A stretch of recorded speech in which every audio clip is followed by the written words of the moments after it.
আসসালামু আলাইকুম এভরিওয়ান, সবাইকে জানাচ্ছি ঈদ মোবারক এবং শুভ নববর্ষ।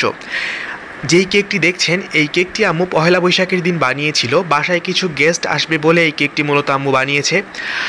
ঈদের আগের দিন আম্মু একটি কেক বানিয়েছিল, সেই কেকের ভিডিও এখন আপনাদের সঙ্গে শেয়ার করা হয়নি, কারণ ঈদের ভিডিওই এখন আমি আপনাদের সাথে শেয়ার করিনি।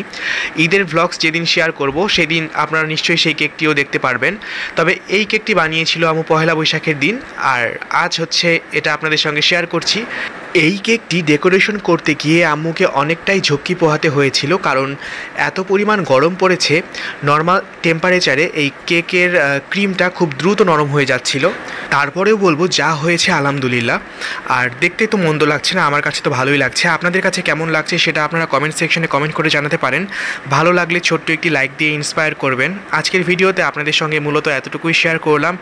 ঈদের এই দৌড়োদৌড়িতে আসলে ভিডিওগুলো ওইভাবে শেয়ার করতে পারছি না আপনাদের সঙ্গে, একদম ছোট ছোট করে ভিডিও শেয়ার করছি, তাই ভুল ত্রুটিগুলো ক্ষমা সুন্দর দৃষ্টিতে দেখবেন।